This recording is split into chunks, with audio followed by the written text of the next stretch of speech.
Chapter 1. The Garden in Bloom. There was something perfectly orchestrated about that particular Thursday afternoon in Witchwood-on-the-Moor. The sky was a flawless blue, as if the heavens themselves had been scrubbed clean with lye soap. The hedgerows bristled with late summer life.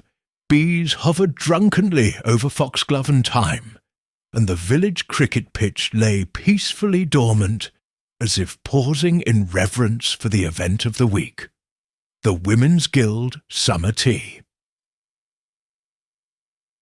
Held in the vicarage garden every August without fail, the summer tea was as much a part of village life as evensong or the closing bell at Parsley's Market.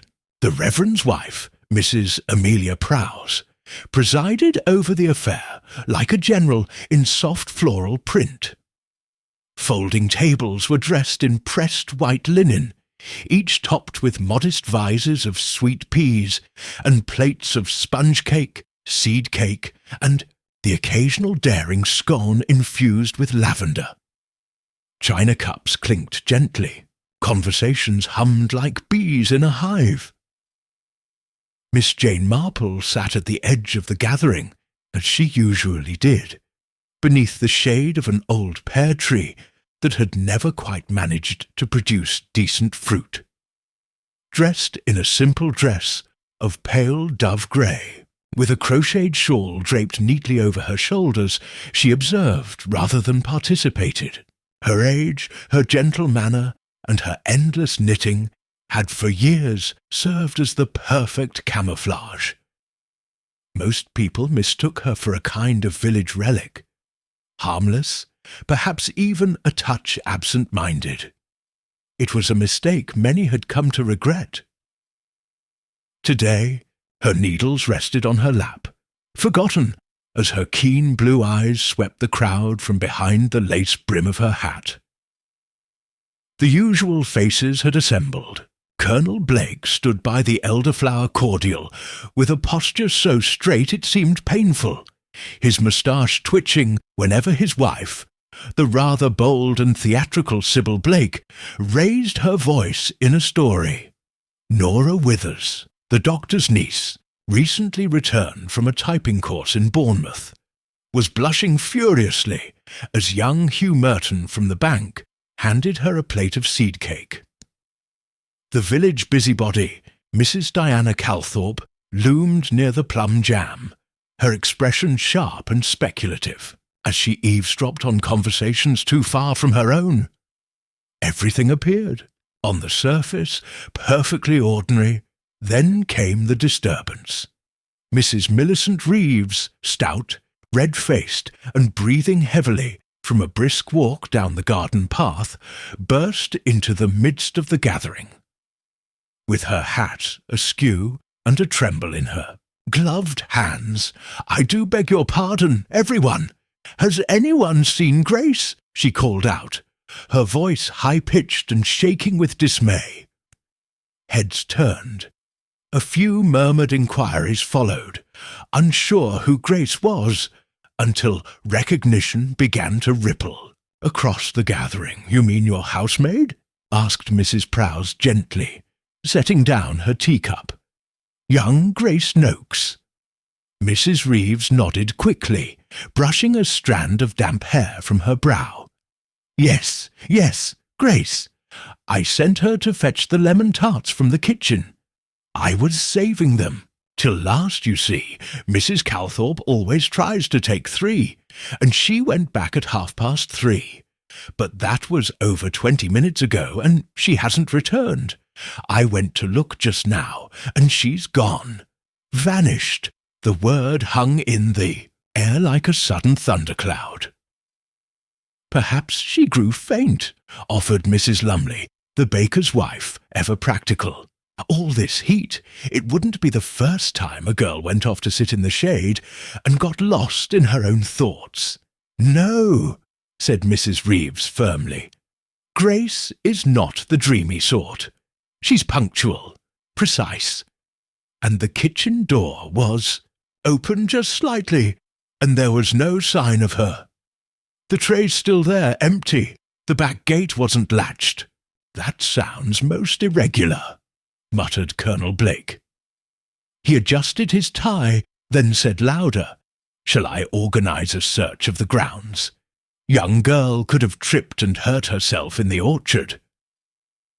"Oh, I do hope she hasn't wandered into the brook," said Mrs. Calthorpe, though the tone of her voice suggested it might at least make for an entertaining week of speculation. Reverend Prowse cleared his throat, looking alarmed. "Let's not leap to any dreadful conclusions. There could be a very simple explanation." Miss Marple said nothing.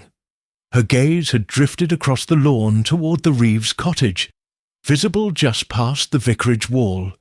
A neat little place, with a white picket fence, 3 rose bushes, and a green-painted door that always looked freshly scrubbed. She had seen Grace Noakes many times, a quiet, slight girl with dark hair in a plait, and a face that never seemed to betray what she was thinking. The sort of girl who passed unnoticed in a crowd. And yet Miss Marple had noticed her, particularly the slight way her hand trembled when offering the tea tray, the way she avoided eye contact with her employer, and the manner in which she once glanced, just once, toward the postman as if she recognized something she wished she hadn't. "No one just disappears," said Sybil Blake. Chapter 2. The village reacts. By early evening, the golden light of the garden party had faded into an uneasy twilight. What had begun as an idyllic afternoon had curdled into something taut and disquieting. The bunting fluttered forlornly, now in the gathering breeze, and the cake stands stood half-cleared, crumbs scattered like the remnants of a storm. The search for Grace Noakes had lasted little more than an hour, but already the village of Witchwood-on-the-Moor had begun to buzz. Anxiously, hungrily, with speculation. "She's eloped, mark my words," declared Mrs. Calthorpe with a look of grim satisfaction. She had positioned herself that evening by the telephone in the post office, having made it her mission to relay the news to all and sundry. Girls don't vanish without a reason. There was a boy, I'm sure of it. Quiet ones like her, always. The ones to do something foolish. "But with who?" asked Mr. Tilley, the elderly station-master, who had stopped in to collect his parcel of tobacco. "She's barely spoken to anyone in the 3 years she's worked for Mrs. Reeves. I never once saw her at the village dances." Mrs. Calthorpe raised a knowing brow. "That's exactly the sort, secretive. Probably met someone unsuitable on her day off in market chipping. One of those delivery boys from the co-op. You know the type." "Not much of a type, from what I recall," muttered Mr. Tilley, but his voice was lost beneath Mrs. Calthorpe's rising tide of certainty. Down at the pub, the Gilded Hart, the tone was more conspiratorial. Hugh Merton, jacket off and sleeves rolled up, leaned across the bar to whisper to the innkeeper. "You know what I heard?" he said. "She was seen crying behind the vicarage wall last week. Nora told me. Said she looked positively frightened." "Frightened? Of what?" asked Mr. Holloway, who ran the shoe repair stall on Thursdays. Hugh shook his head. "No idea. But something's not right. People don't just go missing after slicing a tray of lemon tarts. You think she might have, done herself in." "Grace," piped up a new voice. "Millie Fletcher, one of the Reeves laundry girls. She was hovering near the door, clearly having lingered longer than she ought to have. She weren't the sort to do anything silly. She was quiet, yes, but steady. Proper. and she loved that job. Said so more than once. "Then she's been taken," someone muttered. And that thought, spoken aloud for the first time, made the air in the pub noticeably colder.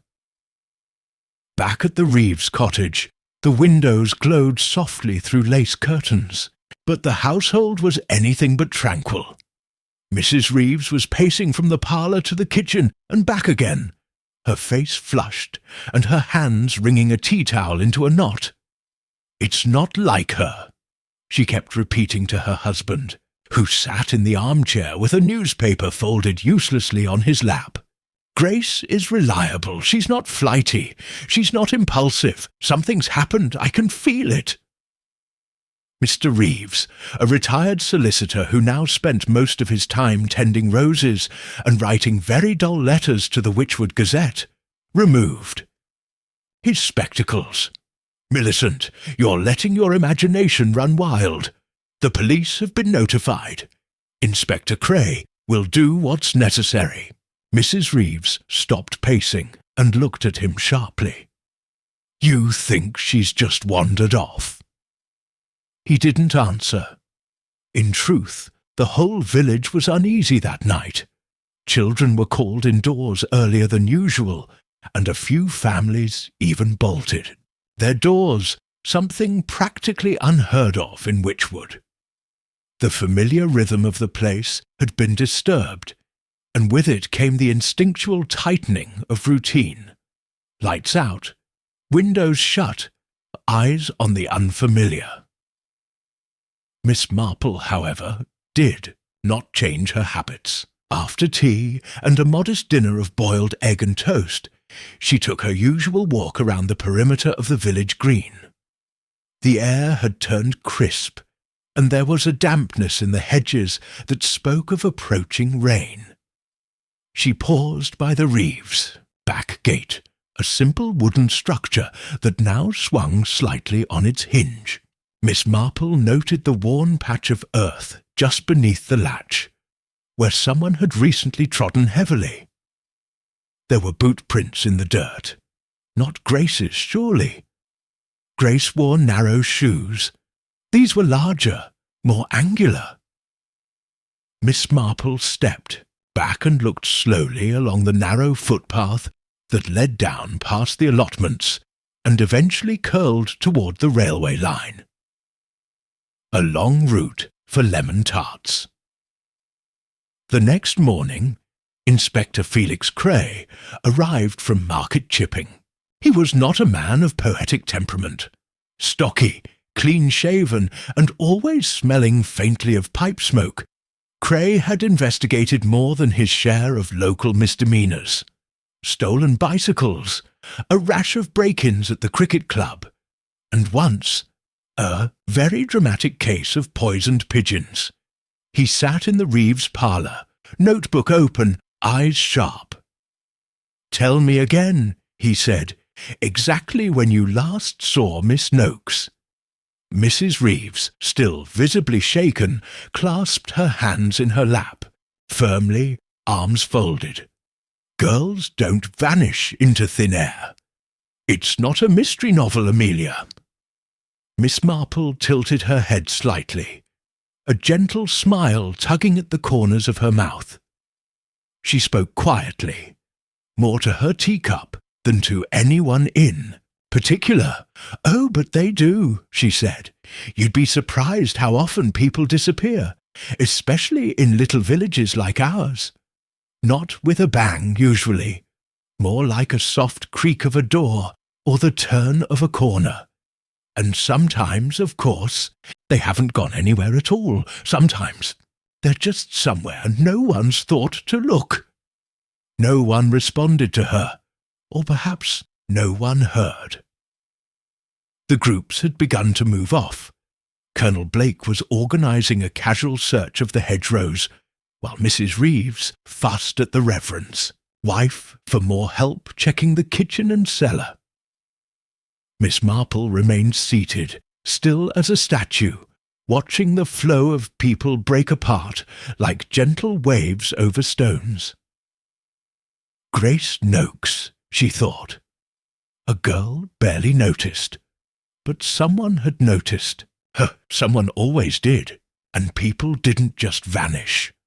Not unless there was something or someone they were running from, or perhaps, more chilling still, someone who didn't want them found.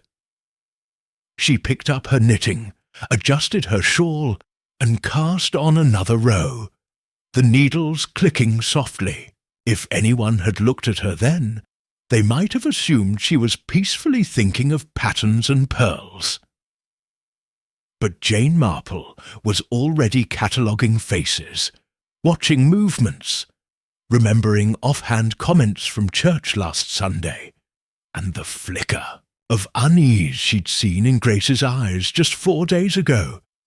The tea may have continued, the gossip would bubble. But in Witchwood-on-the-Moor, the first piece of something darker had just been placed upon the board, and Miss Marple, quiet and composed, had already begun to play. Chapter 3. Early Investigation.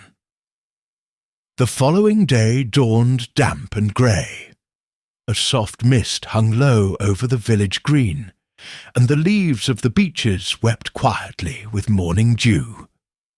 Witchwood-on-the-Moor, usually so content in its rituals, awoke with an odd sense of stiffness, as though the air itself had grown cautious.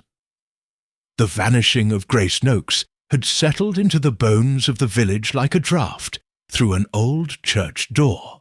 It wasn't the sort of event Witchwood was prepared for. Here, problems came in more predictable forms. A delay in the post, a bake that failed to rise, or a neighbour who grew dahlias too close to the boundary line. But a missing girl, especially a well-liked, softly-spoken housemaid with no obvious reason to disappear, was something else entirely. Miss Marple was up early, as always. She enjoyed those hours before the world stirred, the village still dozing, the milk bottles clinking. Faintly in the distance, the blackbird's call crisp and clean. She sat by her parlour window with a dish of stewed apples and her notebook, in which she jotted thoughts on various small happenings, gardening tips, church notices, and more recently, the curious business of Grace Noakes. To the casual observer, Miss Marple's day proceeded as usual. She visited the greengrocer just after 9, exchanging pleasantries with Mrs. Lumley, and purchasing a modest basket of carrots, 2 apples, and a tin of condensed milk. She lingered near the notice board longer than necessary, pretending to study the advert for piano lessons, though her ears were carefully tuned to the whispers between Mrs. Lumley and Miss Trevilian about Grace's last known whereabouts. "She was seen crying," said Miss Trevilian, the schoolmistress, in a low voice. "Behind the churchyard on Tuesday. One of the children told me, little Elsie Broom, said Grace was sitting on the bench with her face in her hands. Looked quite shaken." "Poor lamb," murmured Mrs. Lumley. "She never said a word to me. I'd have given her a bit of cake and a listening ear." "She didn't strike me as the kind to seek help," said Miss Trevilian thoughtfully. "Always so contained. Those are the ones who surprise you." Miss Marple adjusted her shawl and made a mental note. She continued on, stopping at the post office, where she purchased a sheet of stamps she did not require, and overheard Mrs. Calthorpe informing the postmistress with great solemnity that Grace had always seemed the type to attract trouble. "She was a war orphan, you know," Mrs. Calthorpe said, her tone ripe with implication. "Raised in one of those charitable homes in Southampton. Nothing wrong with that, of course, but one never knows what habits they pick up, or what connections they might have made." Connections?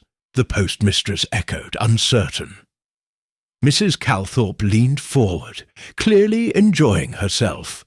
Well, you'll recall the time she dropped that teacup last spring. Shattered it completely, trembling like a leaf she was. And last month Millie Fletcher said she found a letter addressed to Grace. No return name, just a single initial and no stamp. Not posted through the mail either. Hand-delivered. Now, who do you suppose? Miss Marple didn't linger.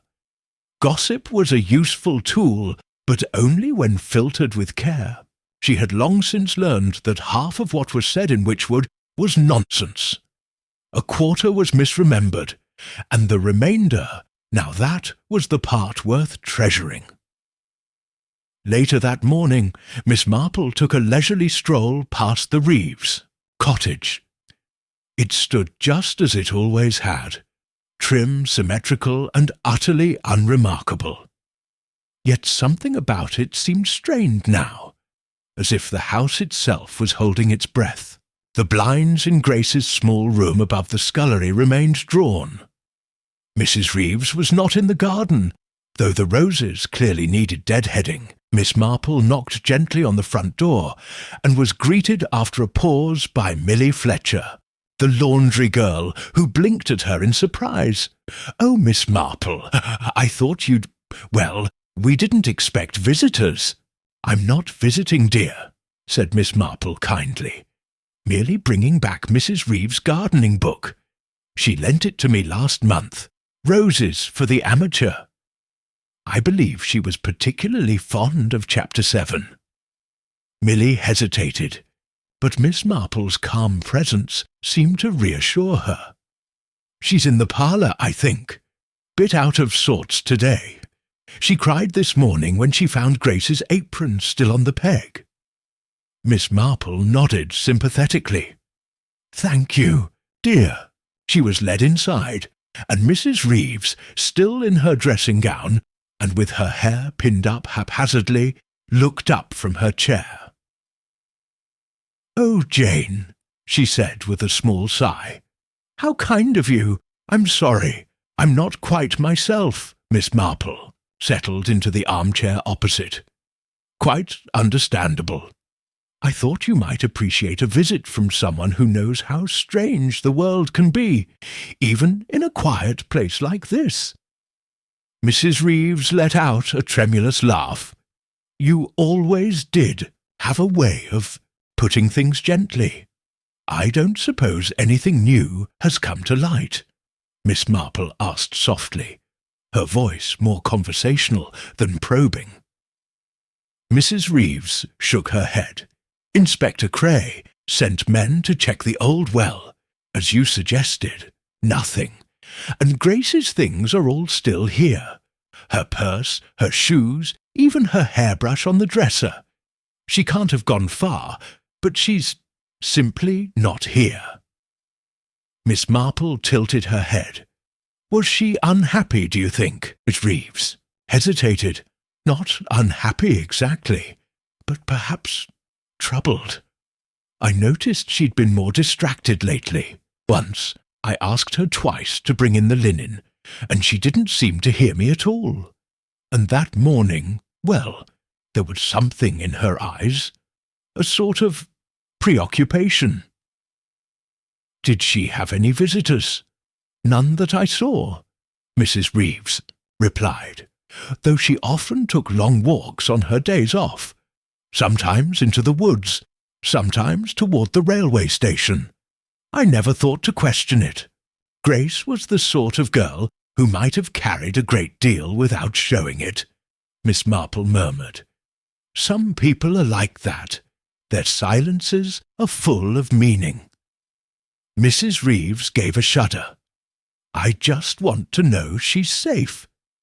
Miss Marple stood patting her gently on the shoulder.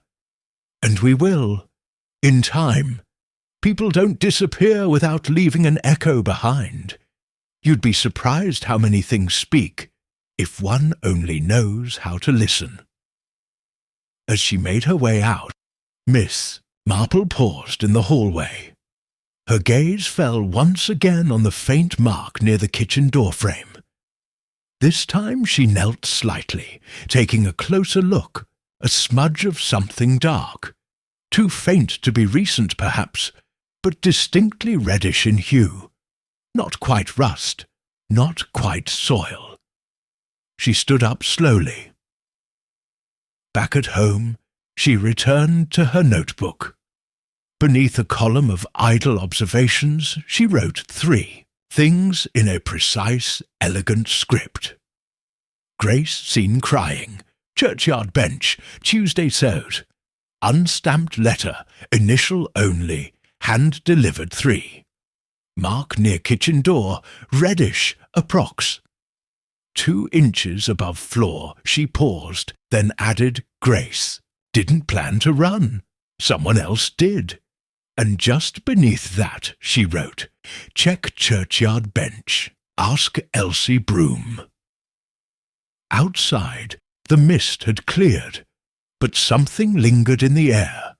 An unfinished chord, a sentence cut short. Miss Marple closed her notebook with care. The investigation had truly begun. Chapter 4. First Suspects. By Saturday, the calm veneer of Witchwood-on-the-Moor had begun to fissure. What had started as shock now rippled into quiet mistrust, each conversation laced with suspicion. Every glance held a moment too long. The village, so practised in its routines, found itself off-kilter. Even the familiar sound of the baker's delivery cart rattling down the lane seemed sharper, more intrusive. Inspector Cray returned mid-morning, his motorcar kicking up a fine dust that coated the rose hedges and left the front of the vicarage, looking vaguely distressed. He parked outside the Reeves cottage with the deliberate heaviness of a man arriving with purpose. A uniformed constable trailed behind him, younger, brisker, and clearly eager to make a mark. News of their visit spread quickly. By midday, 3 villagers had passed the Reeves' garden gate under the pretext of checking on the dahlias. A 4th, Mr. Hawthorne, who lived 2 doors down, lingered so long pretending to adjust his bicycle chain that Mrs. Reeves drew the curtains in quiet exasperation. Miss Marple, however, did not loiter. She spent the morning tending to her marigolds, trimming a patch of overgrown ivy along the wall with neat precision. But her mind was not on the ivy. She was thinking about the churchyard bench. It was little Elsie Broom, a girl of 7 with an earnest face and a missing front tooth, who had seen Grace crying earlier that week. Miss Marple had encountered her outside the sweet shop, where Elsie stood contemplating toffees with all the solemnity of a judge. "You like the lemon drops best, don't you?" Miss Marple had asked with a conspiratorial smile. Elsie nodded. "But I only have a halfpenny." Miss Marple pressed a second coin into her small hand. "A gift. But in return, I wonder if you could help me with something very small." The child had told her quite clearly that she had seen Grace on the bench behind the church on Tuesday morning, 2 days before the girl vanished. She looked ever so sad, Elsie had said.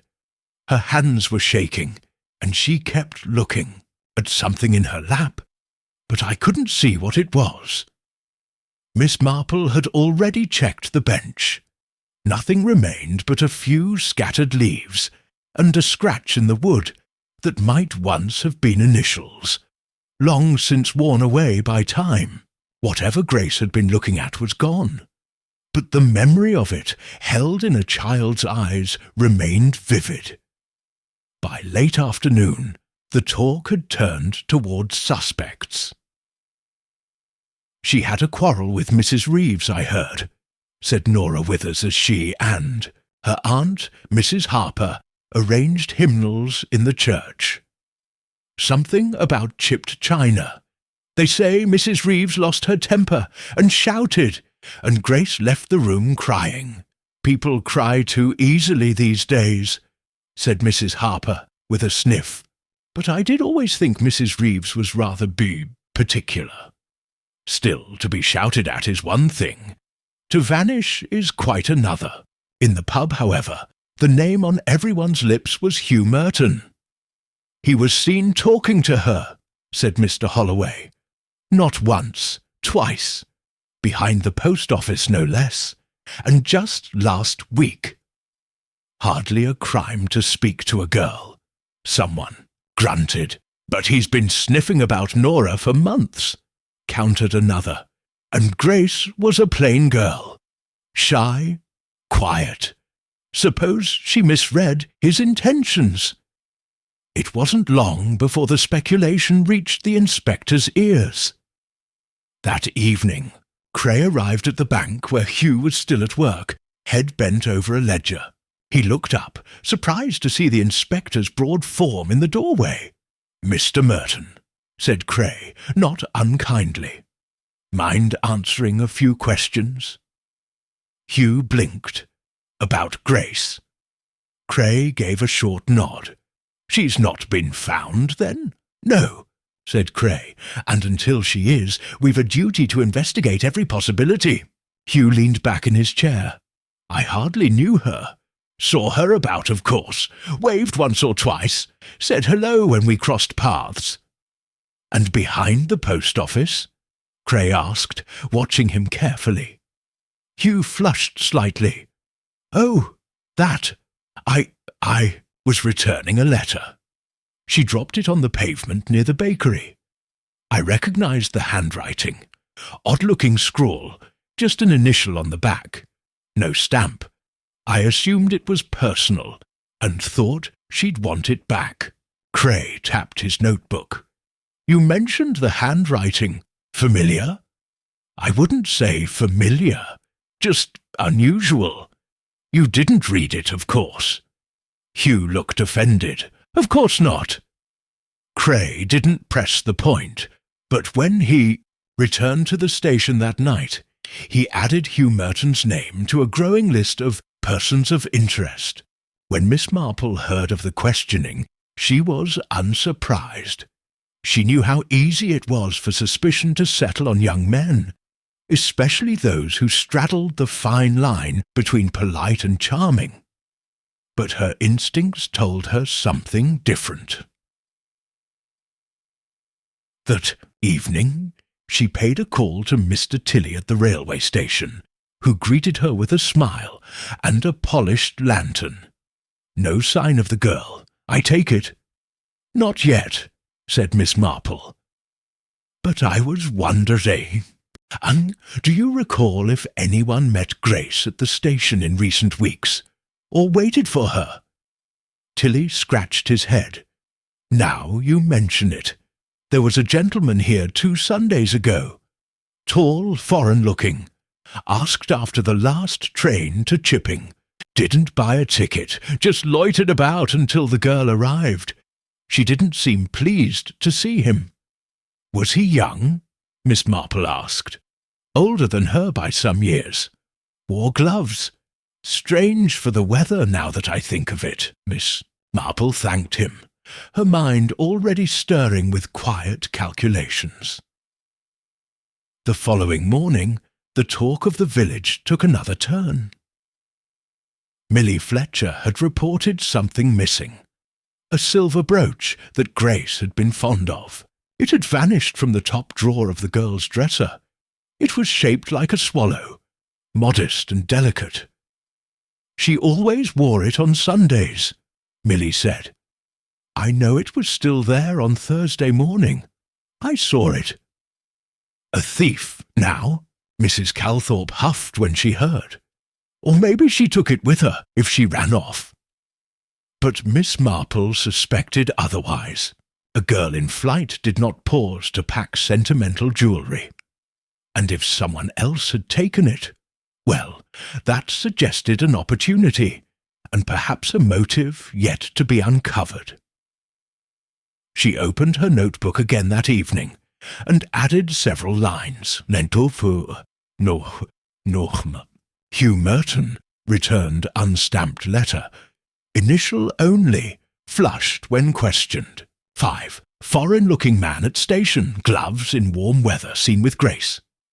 6. Missing swallow brooch, drawer undisturbed otherwise. She paused, then underlined the word. Gloves, finally, she wrote. Not the boy next door. Someone quieter, someone watching, and beneath that, begin watching back. Chapter. A hidden clue Sunday brought with it a hush that seemed heavier than usual. Witchwood on the Moor was accustomed to quiet days, of course. The shops closed, the vicar's sermon dutifully attended, the scent of roasting meat drifting through lace-curtained windows. But today the stillness felt brittle. The village, always humming with polite curiosity, was now suspended in a kind of collective breath-holding. Miss Marple, who had never missed a Sunday service unless laid up with fever, arrived at St. Mildred's with her usual punctuality. She wore her dove-grey coat with a single pearl at the collar, and her gloves were pressed and fastened with care. She took her customary seat near the second stained-glass window, far enough to observe the congregation without seeming conspicuous, close enough to the pulpit to hear the nuances of the vicar's tone. The pews filled slowly. There were whispers among the hat brims and discreet glances toward the Reeves pew, where Mrs. Reeves sat rigid and pale, her hands tightly clasped around a folded handkerchief. Mr. Reeves looked grim, staring straight ahead with a blankness that was almost rehearsed. Hugh Merton arrived late, slipping into a seat near the back, head bowed as if trying to vanish into the woodwork. Nora Withers didn't look at him once. Millie Fletcher was absent, likely kept home by a family too anxious for public speculation. But it was the pew just in front of Miss Marple's that caught her attention. There sat Mr. Joel Partridge, a retired schoolmaster from Oxford who had moved to the village 6 months ago. Tall, soft-spoken, always reading, and generally regarded as something of a recluse, he lived in the tidy red-brick cottage just beyond the smithy. Most weeks he skipped church entirely, citing a weak knee and preference for solitude. But here he was now, collar too stiff, glancing about with the unease of someone unsure of how to behave. It was not his presence that drew Miss Marple's attention. It was what he dropped. As Mr. Partridge adjusted himself on the narrow pew, something slipped from his coat pocket and landed by his shoe. It was small and silver, glinting faintly as it rolled a few inches along the polished floorboards before coming to a rest beneath the seat. Miss Marple's eyes narrowed, though her face remained pleasant and composed. She recognized it immediately. Brooch, a small silver swallow in mid-flight. The same one Millie Fletcher had described. Grace's favourite piece, missing from her drawer just days ago. After the service, she moved with care. People filtered out into the cold sunlight. The vicar shook hands, offering comfort where he could. Mrs. Reeves declined tea. Mr. Reeves made murmured farewells, and the whispers resumed their quiet circuit through the lich gate and down toward the green. Miss Marple lingered in the nave, studying the hymnal she had no intention of reading. When the church had mostly emptied, she approached the pew where Mr. Partridge had sat. The brooch was still there, half hidden by shadow. She bent slowly, as though collecting a dropped glove, and retrieved it with a gloved hand. The detail was delicate, a fine pattern along the wings, slightly tarnished along the edge, just as Milly had once described. Instead of pocketing it, Miss Marple crossed the aisle to where the vicar was gathering his notes. "Reverend Prowse," she said gently, "would you mind terribly if I left this with you? It appears someone dropped it during the service." He peered at the brooch and nodded. "Of course, I'll make an announcement next week." "Very good," she said with a smile. "It's such a pretty piece. It would be a shame for it to go unclaimed." She left it with him, though her mind was already far ahead. Later that afternoon, she paid a visit to Milly Fletcher. The Fletcher home sat behind the greengrocer's shop, modest and lively. When Milly came to the door, cheeks red from scrubbing the scullery floor, she looked surprised. "To see Miss Marple." "I thought you might like some shortbread," said Miss Marple, holding out a paper-wrapped bundle. "I made too much, and I wondered if I might ask you one or two more questions about Grace." Milly ushered her in, dusting her apron with nervous hands. "Course, Miss Marple, I can put the kettle on." "No need, dear. I shan't stay long. I was just thinking of that brooch, the swallow." Milly's brow creased. "Yes?" "You said it was in her drawer on Thursday morning." "Yes, I'm certain. I was dusting the dressing table and saw it there." "And when did you notice it was missing?" "Not until Saturday, when I tidied the room again." Miss Marple nodded slowly. "And Mr. Partridge, has he ever visited the Reeveses' cottage?" Milly's eyes widened. "No, not that I know of. He hardly speaks to anyone. Always has his nose in a book. Bit strange, if you ask me. Why?" "Oh, no reason," said Miss Marple gently. "Just idle curiosity. I do like to keep track of little things. Sometimes they have a way of becoming not so little." When she returned home, she wrote in her notebook, "Partridge attended church unexpectedly. 8. Dropped Grace's brooch. Suggests contact 9. Partridge not known to visit Reeves's home." She paused, then added, "Why take the brooch? Trophy, mistake, or message?" She was still pondering this when she heard a knock at the door. It was Inspector Cray. "Miss Marple," he said, hat in hand, "I've come to ask for your opinion. It seems the list of suspects grows shorter, not longer." "Ah," she said with a faint smile, "but that's always when you must be most cautious.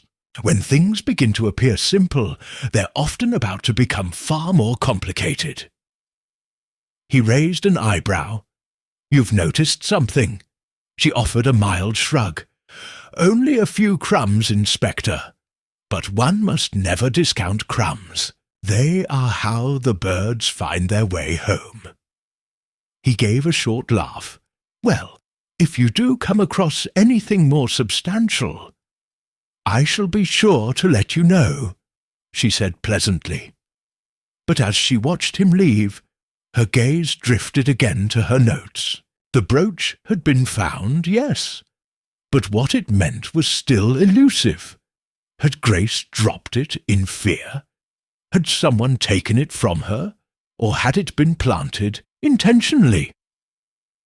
Miss Marple sat back in her chair, the ticking of her mantel clock filling the silence. It was time to learn more about Mr. Joel Partridge, and why a man so quiet, so seemingly distant from village life, would be carrying a brooch that did not belong to him. Chapter: Confrontations and Secrets. Witchwood-on-the-Moor was a village built on routine, and when something threatened to disrupt its well-oiled mechanisms, it had a curious way of doubling down. People swept their stoops a little more vigorously, polished their brass with a bit more shine, and smiled harder at neighbours they didn't quite trust. But beneath the surface, something was shifting. It began with small things. Mr. Tilly, the station reported seeing fewer walkers along the railway path. Children no longer lingered in the lanes after school, and the postmistress, usually brisk and unfazed, now looked twice over her shoulder before locking up each evening. Miss Marple, meanwhile, was watching, not for the obvious gestures, accusations, shouts, or sudden confessions, but for the quiet disturbances, the tiny cracks in people's patterns. That was where the truth always lived. She began with a visit to Mr. Joel Partridge. His cottage was, as expected, immaculate. Red brick, ivy-wrapped, with a square little garden full of regimented rows of snapdragons. Miss Marple had never known a man who grew such fastidiously arranged flowers, and yet seemed entirely uninterested in sharing them. He kept to himself, read ancient volumes, and responded to greetings with polite but clipped nods. When she arrived at his doorstep, he answered with a slight narrowing of his eyes, as if weighing her presence before deciding how to receive it. "Miss Marple," he said, adjusting his spectacles, "to what do I owe the pleasure?" "I thought I might bring you some clippings," she said, lifting a small envelope. "From the parish newsletter. I noticed you hadn't attended the last few readings." He hesitated, then stepped aside to let her in. "Very kind. I've been meaning to contribute something about medieval manuscript restoration, but I suspect it wouldn't be terribly popular." "Oh, I don't know," Miss Marple said gently, settling into an armchair. "Witchwood has an appetite for all manner of curiosities." He offered a stiff smile. "I imagine you're here about the brooch." Miss Marple blinked. "Am I?" Partridge exhaled, folding his hands. "You saw me drop it, didn't you? In the pew." "I did," she said simply. "I meant to return it. I found it in the lane just beyond the Reeves' garden on Friday afternoon. I was cutting across the path behind the smithy.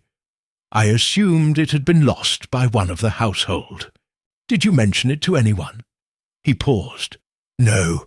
I suppose I thought it would be easier to slip it to the vicar anonymously, which I would have done had my coat pocket not betrayed me." Miss Marple nodded slowly. "Forgive me for asking, Mr. Partridge, but have you ever spoken with Grace Noakes?" He looked momentarily uncomfortable. "Only in passing. Once or twice, near the green. She seemed shy, but no more than that." Miss Marple smiled, but her eyes remained thoughtful. "It's curious, don't you think? A brooch falling in a garden, only to be found by someone with no direct connection. Witchwood is small, yes, but not that small." Partridge said nothing. His expression remained even, but a small tick had begun beneath his left eye. Miss Marple rose, brushing imaginary dust from her coat. "Thank you for the tea. And the clipping, of course. I do hope you'll write something for the newsletter." He nodded mutely, walking her to the door, and as she stepped outside, Miss Marple's face settled into something more focused. There had been fear in Mr. Partridge's manner, just a flicker, but fear all the same. Not of her precisely, but of something. The next morning, Witchwood's gossip mill spun anew, this time with the news that Nora Withers had taken to her, bed with a nervous headache. "She's not herself," whispered Mrs. Harper. "Been pale as milk since Saturday. I asked if it was the strain over Hugh, but she only shook her head." Miss Marple, always cautious with emotional disturbances, made no attempt to visit her. but she did call on Mrs. Harper, bringing over a pot of gooseberry jam and a mild inquiry. "Into the weather. She's not eating," said Mrs. Harper, once they were settled in the parlour. "Hasn't touched her tea, and she won't say what's troubling her." Miss Marple stirred her cup. "I suppose it might not be Hugh." Mrs. Harper looked up. "You think not?" "Sometimes," Miss Marple said softly, "young women carry secrets they don't quite understand themselves. There was a girl in St. Mary Mead who behaved quite the same after discovering a friend's betrayal. She believed she had seen something she wasn't meant to see, and it frightened her more than she could admit." Mrs. Harper was silent for a long moment. "Nora did mention something peculiar about Grace. Said she once saw her come out of the woods crying, clutching something in her hand. A letter, maybe. She never explained it. Do you know when this was? 3 weeks ago, I think." Nora tried to ask, but Grace just smiled and said she'd slipped on a route, but Nora didn't believe her. Miss Marple made another note. Later that day, she returned to the churchyard bench, the one where Elsie Broom had seen Grace crying. The bench offered a clear view of both the vicarage and the lane behind the cottages. Anyone sitting there could watch the comings and goings unseen. Miss Marple sat for a long moment, feeling the worn wood beneath her fingers. She glanced toward the ground and spotted a small strip of parchment wedged between the boards. Not a letter, but the torn edge of an envelope. She fished it out carefully. The corner was faintly marked with an embossed S. No stamp, no address. She brought it home, placed it next to the notes in her book, and underlined her latest observations. Partridge claims he found brooch, not confirmed 11. Nora saw Grace in distress weeks ago. Possible earlier conflict 12. Torn envelope, initial S. No stamp, no address. Same type as letter returned by Hugh. Then, in a firm, deliberate hand, she wrote, "The letter was never posted. It was delivered, and the sender is local." She tapped her pen thoughtfully.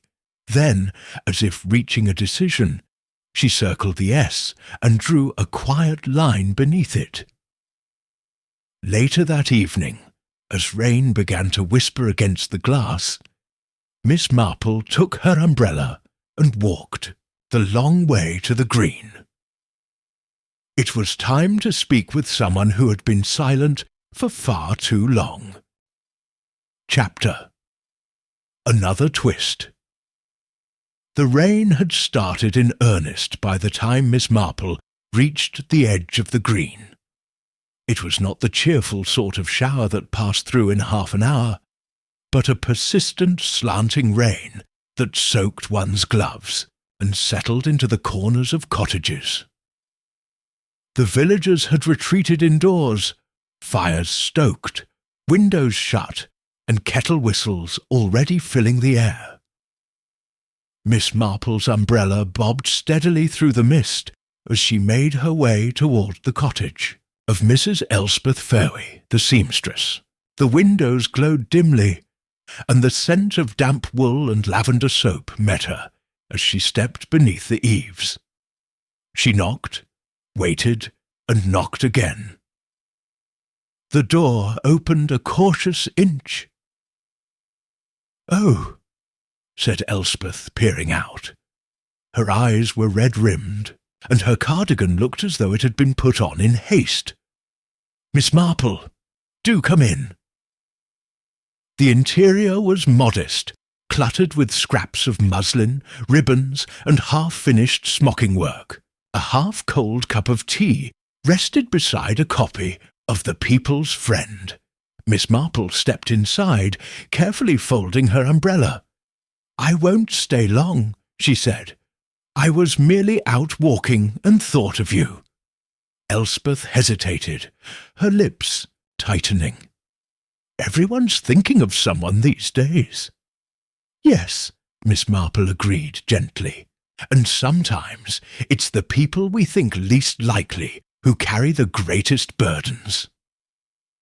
Elspeth sat down slowly, her hands trembling. "You think I know something?"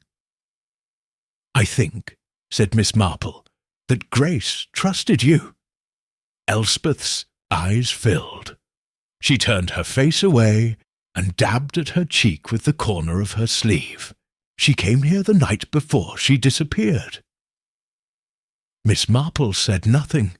She was shaking, said she was afraid, that she'd made a mistake, trusted the wrong person. She had a letter in her hand, crumpled all to bits. Told me someone had lied to her, promised her something, and now she didn't know what to believe. Did she say who? Elspeth hesitated. Only a name, or part of one. Simon. She said it like it meant more than one person, or like it wasn't a name at all, but a key. Miss Marple tilted her head. And then she left. I tried to get her to stay, but she said she had to confront him. Said she'd meet someone by the old yew tree, just down from the path that leads past the woods. That tree. Miss Marple knew it well. Crooked and ancient, it marked the fork between the church lane and the lower woodland path. Quiet, hidden, perfect for a meeting unseen. "Why didn't you say something sooner?" she asked gently. Elspeth looked ashamed. "Because I was afraid. I don't know who she meant. And when she vanished, I suppose I thought it was already too late." Miss Marple patted her hand. "Thank you, Elspeth. You've done the right thing now." By the following morning, the rain had passed, leaving the world damp and gleaming. Dew clung to the hedgerows and glistened on the slates of the Reeves cottage. Inspector Cray, summoned quietly by Miss Marple, arrived at the crooked yew tree just after 10. "What is it I'm meant to see?" he asked, glancing around the glade. "Place is as ordinary as any." "Ordinary things can become remarkable," said Miss Marple. She moved to the base of the tree, where a patch of disturbed earth lay beneath the twisted roots. The constable accompanying Cray stepped forward with a spade. It didn't take long. Beneath a layer of damp soil, they found a bundle. Cloth-wrapped, carefully hidden, and tightly tied with a piece of old twine. Inside, a woman's apron, pale blue with delicate embroidery along the hem, and inside the apron's pocket, a letter, folded once, stained at the corner by moisture. The same parchment, stock, the same scrawl of handwriting, no address, no stamp, just a single elegant escray opened it carefully, his brow furrowing as he read. "She was being blackmailed," he said slowly. "This isn't a love letter. It's a threat." Miss Marple nodded. "And the signature? Still just an initial. But we now know more than we did yesterday. We know Grace intended to confront someone, and someone wanted that letter hidden." Cray folded the note and slid it into an evidence envelope. "Why wrap it in her apron?" "To remove it from her room without notice," Miss Marple replied. "A small thing, easy to tuck away, hidden in plain sight." They walked back in silence, the weight of discovery sinking in. That afternoon, the village was in uproar. Word of the buried bundle spread like fire through tinder. Mrs. Calthorpe was in her element, declaring the apron a sure sign of foul play. Others whispered of poisonings, elopements gone wrong, or secret affairs turned vengeful.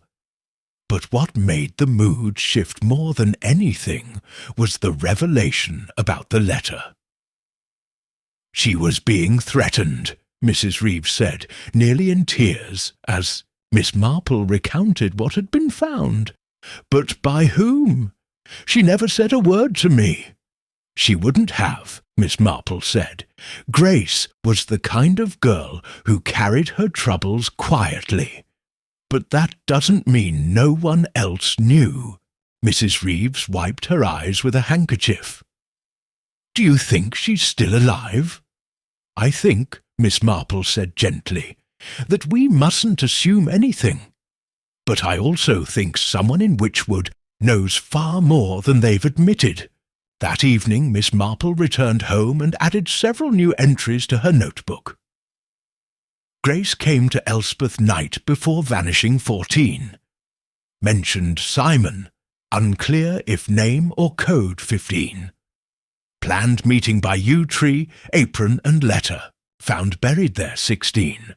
Letter confirms blackmail, threatening tone, signed she paused, then added in bold, the S is not a lover. It is leverage, then lower down.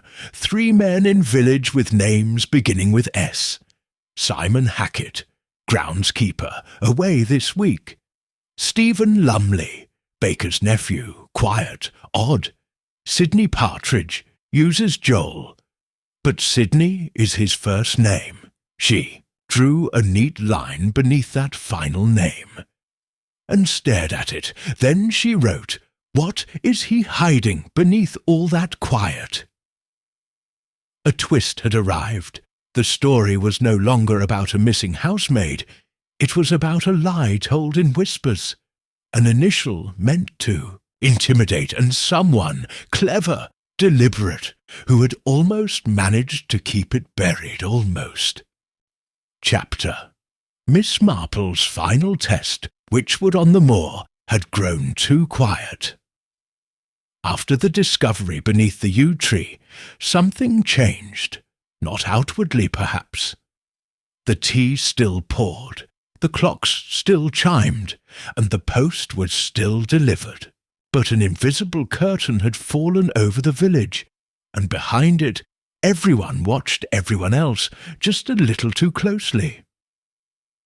Miss Marple, however, appeared entirely unchanged. She visited the butcher on Tuesday, nodded politely at Mr. Tilley at the station on Wednesday, and spent Thursday morning reading by her window with a lace curtain pulled back just enough to see the path. But all the while she was preparing, because Miss Marple believed in one particular truth. Guilt, when nudged, gently and precisely, had a way of revealing itself. Not with confessions or dramatic outbursts. That was for the thrillers. No, real guilt festered in small gestures, in hesitation, in the way one's hands tightened too quickly around a teacup. And so she devised a plan. She invited Mr. Joel Partridge to tea. He arrived precisely at 3 o'clock on Friday, punctual, composed and wearing his usual slightly frayed brown jacket. He brought with him a book of Tennyson poems, which he offered with an apologetic smile. I thought it might be a welcome change from newspaper headlines, he said. How very thoughtful, Miss Marple said, accepting it graciously. It's a rare person these days who brings poetry into a room. They settled into the parlour, where the fire glowed warmly. Tea was served in bone china cups, an old set passed down from Miss Marple's aunt, with tiny blue cornflowers along the rim. There were seed cakes, shortbread, and slices of sponge with lemon curd. A proper gentle setting, comforting, harmless. "You must forgive me," Miss Marple began as she poured the tea. "I've been thinking so much about Grace Noakes." Partridge didn't flinch, but his spoon clinked against the saucer as he stirred. "I suppose everyone has," he said mildly. "Such a quiet girl," Miss Marple went on, "but sensitive and intuitive. I always thought she noticed more than she let on." "Perhaps," he said, "though I never knew her well." Miss Marple took a slow sip of her tea.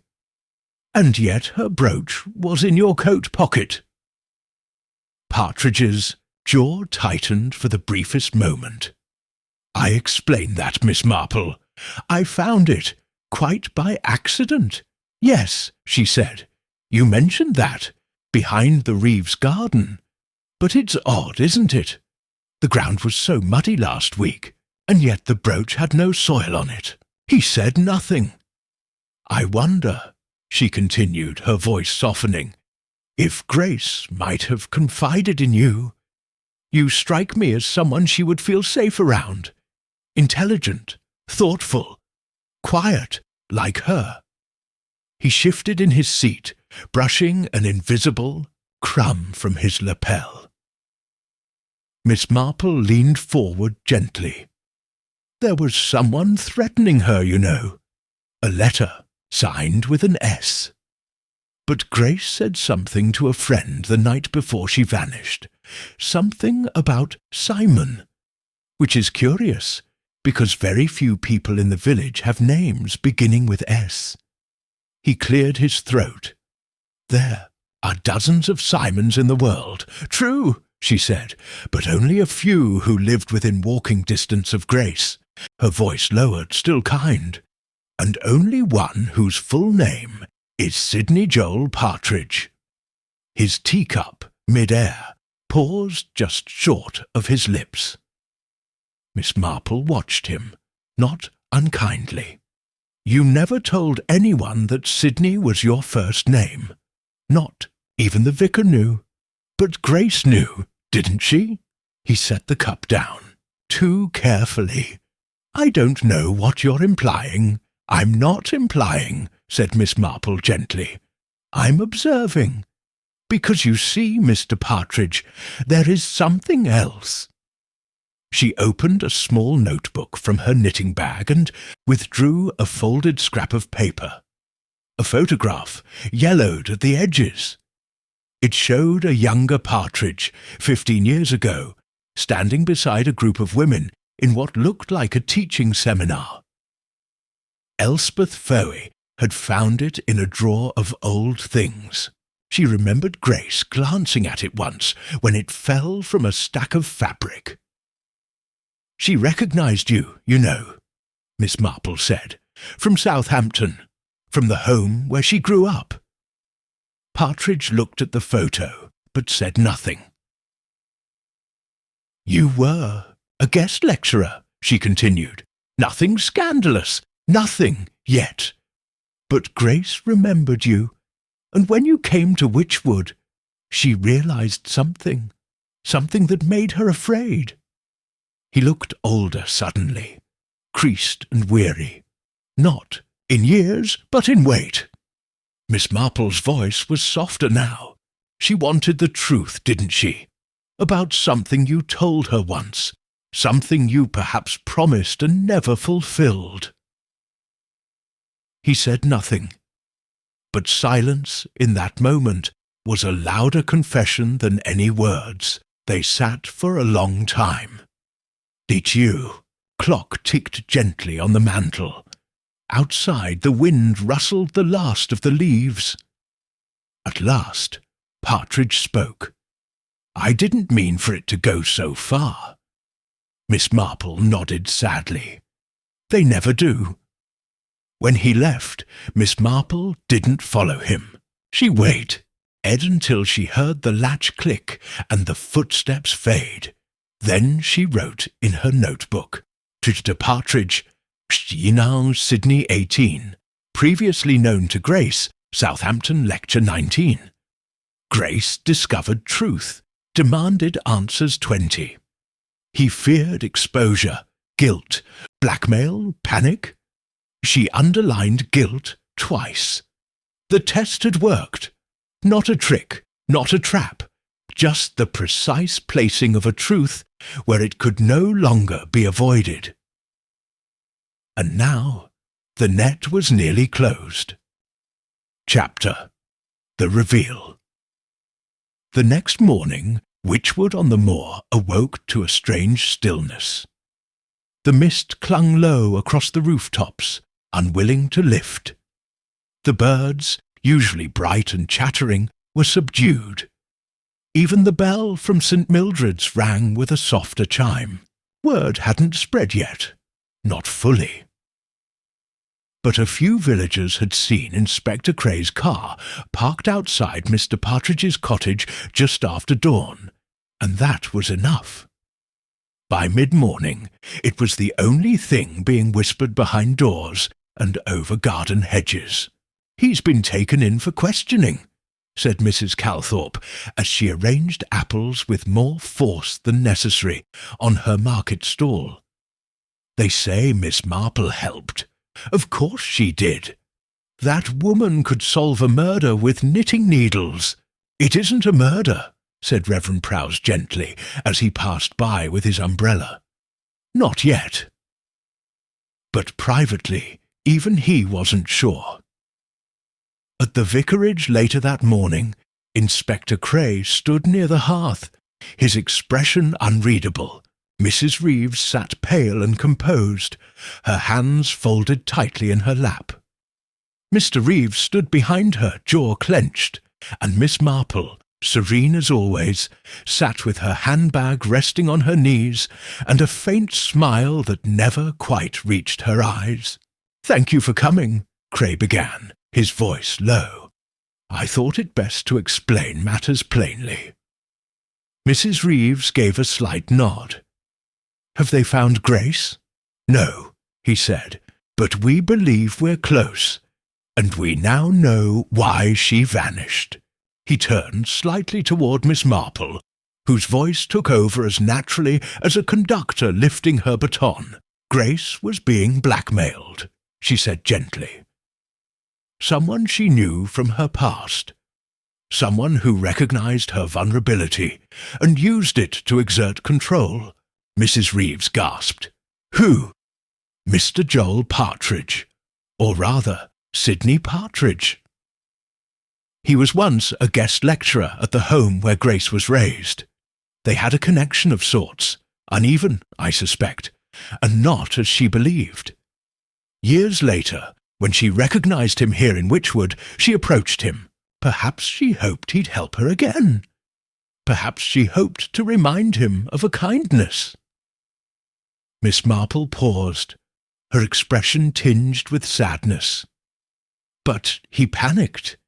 He was not a wicked man by nature, but he had secrets, a reputation to protect, and when Grace persisted, when she threatened to speak about him, or worse, reveal a past entanglement he could not afford, he turned manipulative.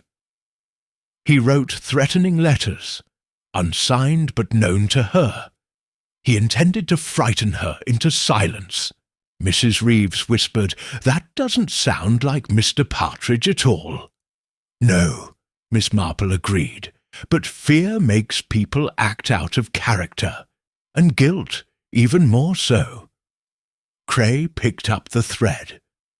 When Grace made it clear she intended to confront him, he arranged a meeting at the yew tree. But things didn't go as he expected. She brought a letter. Perhaps she threatened to expose him to the village, or the authorities. We don't know exactly what passed between them. Miss Marple continued, "But what we do know is that he took her apron and the letter she carried and buried them, trying to erase the encounter. Whether they parted with words or worse, it's still unclear." Mrs. Reeves's eyes welled with tears. "But why disappear? If she's alive, why not come back?" Miss Marple's voice was gentler now. Grace was frightened. She had been manipulated, possibly shamed. She may have feared no one would believe her. Or perhaps she left to protect herself, or someone else. Cray nodded. We're following a lead near Chipping. A woman matching her description was seen boarding a coach that morning. It's not certain, but it gives us hope. Mr. Reeves finally spoke. And Partridge? He's been detained, Cray said. Not charged yet. There's no body, no physical harm proven, but we have enough to press further. There was a long silence. Then Miss Marple added, Sometimes the damage people do is invisible. Not wounds, but silence, isolation. Grace was clever, but she was alone. Partridge used that. Cray took a breath. And if she returns, we'll ensure she's protected. And heard?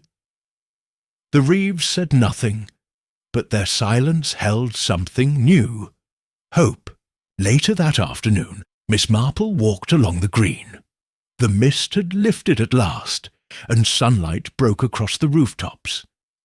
Children were out again, playing beneath the trees. Mrs. Lumley stood at her shop front, polishing the window with exaggerated energy. Miss Marple paused at the bench near the church, the place where Grace had once cried, unknowingly seen by little Elsie Broom. She sat for a moment, watching the village settle again into its routine. It would in time. It always did. But something lingered beneath it now, not quite darkness, but an awareness of how quickly a small, quiet lie could bloom into danger. She removed her gloves and took out her notebook for the last time.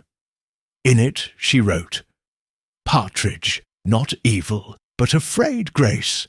Brave, lonely truth. Delayed but not erased, and finally, never underestimate a quiet girl, or a quiet village. She smiled faintly, then stood, brushed a crumb from her skirt, and made her way home. The mystery had been solved, at least in part, but the story, perhaps, was still waiting to end. Chapter. A final clue October arrived with an unexpected chill. Witchwood on the Moor, having endured its brief and unsettling turbulence, had begun to retreat once again into the quiet rhythms of village life. The leaves turned without fanfare. The postman resumed his whistling, and the smell of wood smoke drifted daily from chimneys like comforting punctuation. To the casual observer, it would appear as though nothing had ever happened. And yet, not. Everything had settled. Not quite. Miss Marple noticed it in the smallest ways, in the way Grace sometimes paused at windows, as if still listening for something that wasn't quite gone, in the way Mrs. Reeves had taken to double-checking the back gate before bed, in the way Mr. Tilley, the station-master, had stopped reading his newspaper on the bench outside and now kept it folded in his lap, eyes wandering. It was not fear, precisely. More like a hesitation that hadn't existed before. A collective awareness that even a quiet village like Witchwood could harbour shadows, if only briefly. Miss Marple didn't mind the silence that followed a mystery. She found it necessary, even soothing. But she also knew that mysteries never tied themselves up as neatly as people liked to believe. Some things, she had learned, only looked settled from the outside. It was a letter that restarted the unease. It arrived mid-morning on a damp Tuesday. Miss Marple was trimming deadheads from her rose bushes when the postman handed her the envelope. A plain cream affair, unmarked except for her name, in a careful, even script. There was no return address, no stamp.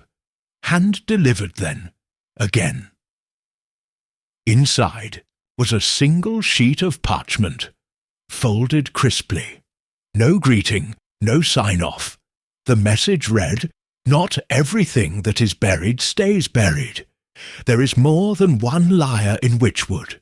Miss Marple stood perfectly still beneath her rose arbour, the note trembling ever so slightly in her hand.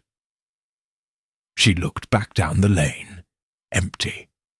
The postman had already rounded the corner toward the vicarage. A gust of wind stirred the edge of the garden path. She reread the message, not a threat, not overt at least, but a provocation. Later, inside her sitting room, she laid the note flat and studied the handwriting. It was careful, unfamiliar, mail, she guessed, but disguised. The same type of letter Grace had once received, and yet this felt different. Not from Partridge. Of that she was certain. He had left, and his cowardice had been real. But someone else, someone still watching, had delivered this. She didn't contact Inspector Cray right away. Not yet. She had nothing more than words on paper, and in a place like Witchwood, where gossip was a living organism, it was better to act with discretion. Instead, she returned to her notes. She reopened the journal she had closed only a week ago, and turned to the final page, the one she'd thought was finished. Beneath her last entry she wrote, "New letter received. Same script family, different tone. Not from Partridge. Delivered by hand. Implies other deception. Question, who else? Had motive to use Grace's silence?" She tapped the edge of her pen against her chin, mind quietly combing through everything again. Every interaction, every overlooked detail. She had believed the story was complete. But perhaps, like the final stitch in a seam, something had been pulled loose. That afternoon she paid a visit to Nora Withers. The young woman had been noticeably absent since Grace's return. Polite, yes, and present in church, but quieter, withdrawn. Her smile felt half-formed, her gaze more cautious than before. Nora answered the door quickly, and welcomed Miss Marple inside with a nervous warmth. "I was just making tea," she said, leading her into the parlour. "You'll stay for a cup, won't you?" Miss Marple sat gently on the settee, eyes sweeping the room. "You're kind to offer. I've just been thinking about Grace." Nora froze slightly at the mention of her name, then resumed stirring sugar into a teacup. "Yes, it's good that she's back." "But unsettling too, isn't it?" Nora blinked. "Unsettling?" Miss Marple nodded slowly. "When a person disappears and then returns, it changes how we think about them. We start wondering not just what happened to them, but what they might have seen while they were away." She watched as Nora's hand paused, spoon clinking against porcelain. "She hasn't said anything, has she?" Miss Marple added casually. "About what she saw, or who she trusted?" Nora looked down. "I don't think she remembers clearly." Miss Marple smiled gently. "Perhaps not, or perhaps she remembers too well and is waiting for the right moment." There was a silence then, quiet, tight. Then Nora said, "Some things are better left unsaid." Miss Marple stirred her tea. "Yes, but some things, when left unsaid, have a way of returning, like notes slipped under doors." Nora looked up sharply, her eyes widening just enough, and in that brief flicker Miss Marple saw it. Recognition, a moment of alarm, a shadow of guilt. She said nothing more. She sipped her tea, made polite conversation, thanked Nora, and left as if nothing had passed between them but warmth and civility. But as she walked home, she knew what the letter had meant. There was still more truth to uncover. Not a new crime, perhaps, but a deeper layer of the same one. A secret shared, or suppressed, or twisted, and someone in Witchwood, someone clever, was trying to ensure it stayed that way. Chapter: Closure with Unease. Perhaps there had been another accomplice. Perhaps someone else had used Mr. Partridge's guilt as a convenient veil, someone close enough to Grace to gain her trust, yet far enough outside suspicion to be overlooked. Miss Marple did not dwell on the idea without reason. She'd lived too long and seen too many human dramas not to notice when one character in the play remained awkwardly silent at the final curtain. And she still hadn't forgotten the letter. Everything that is buried stays buried. There is more than one liar in Witchwood. It echoed in her mind even now, a phrase designed not merely to startle, but to test her. Whoever sent it knew she would understand its weight. She suspected the sender. She had, since that visit to Nora, Wither's cottage, where tea was poured with trembling hands and denial wrapped itself in courtesy. Nora had seen more than she claimed. Perhaps she had known about the letters, possibly even helped write one. Perhaps she had, in her own quiet way, hoped to frighten Grace away without intending real harm. Or perhaps she had simply been afraid. Miss Marple understood fear. What she didn't tolerate was cruelty disguised as decency. But without proof, she said nothing. Not yet.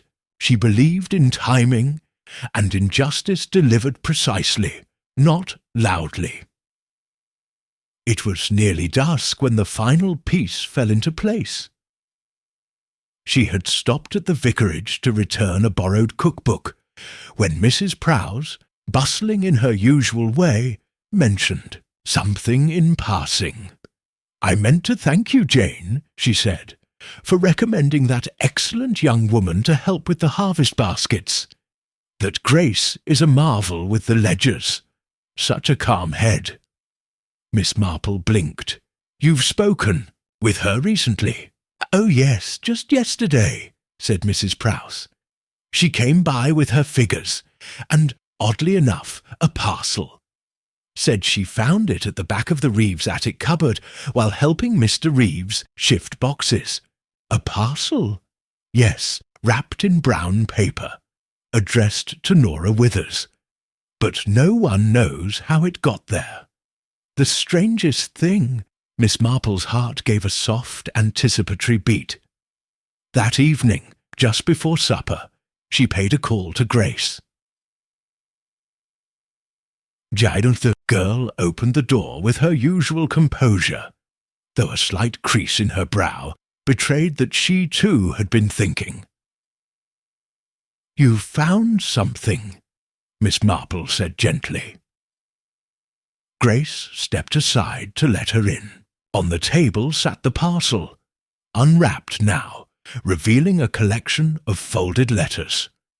Old, yellowed, some crumpled with wear, all unsigned, all typed. "I never told you," Grace said, "but this isn't the first time someone tried to frighten me into silence." She lifted one of the pages, smoothing it flat. "I didn't know what they meant at the time. It started months before Mr. Partridge ever approached me.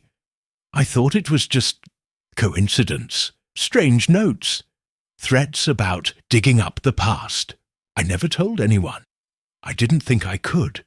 I kept them in a box, then hid the box away. I thought if I ignored them, they'd stop." Her voice faltered. "But now I know they weren't from him." Miss Marple sat down opposite her. "They were from someone else," Grace nodded. "The typing matches the letter you received," Miss Marple said softly. "The one slipped under my door. Same ribbon quality. Same slightly off-centered E." Grace said nothing. She didn't need to. Miss Marple reached across the table and folded the letters back into their envelope. "You know who sent them?" Grace's answer was a whisper. "Nora." Miss Marple closed her eyes for a moment. The shape of it all was clear now. Nora Withers, kind, intelligent, and painfully lonely. She had once been close to Grace, close enough to know fragments of her past, close enough to believe that if Grace left, Hugh Merton might finally see her. She had written the notes to frighten Grace, not into harm, but into leaving, into stepping aside. But when Grace vanished and the village erupted into fear, Nora had said nothing, had watched it unfold with silent dread. And when Grace returned, she panicked again. The last note, left for Miss Marple, wasn't a threat. It was a plea. A final futile effort to deflect blame, to stir doubt, to silence herself by trying to speak through someone else. Miss Marple placed a hand gently on Grace's. "I won't show these to the inspector unless you wish it." Grace looked down. "No, I don't want to destroy her. She never laid a hand on me. She laid fear," Miss Marple said gently. "And that can be worse." Grace's eyes shimmered, but she nodded. "I'm tired of being afraid," she said. "I want to go forward. I want to be useful, and I want to forget." Miss Marple's voice was warm and steady. "Then that's what you shall do." Mother sat for a while, the last of the light pooling at their feet. Later that night, Miss Marple walked home slowly. The village was quiet. A dog barked far off, and the wind stirred the sycamores along the green. She paused once by the churchyard bench, looked up at the crooked yew. So many stories ended in such places beneath trees and beside letters, and in the tremble of unspoken truths. She took out her notebook for the last time and wrote, "Nora Withers. Motive, envy, loneliness. Method, anonymous notes. Intent, displacement, not harm. Result, silence, shame, disappearance. Truth, still painful, but understood then beneath it, case closed. But the heart is never as simple as the crime." She closed the notebook and slipped it into her handbag. And as she turned toward home, a faint smile touched her lips. The housemaid had vanished, yes, but in finding herself again, she had uncovered more than just her own truth. She had reminded a village what shadows could live in even the quietest hearts, and reminded one elderly spinster detective that justice, like forgiveness, sometimes arrives not as punishment, but as clarity.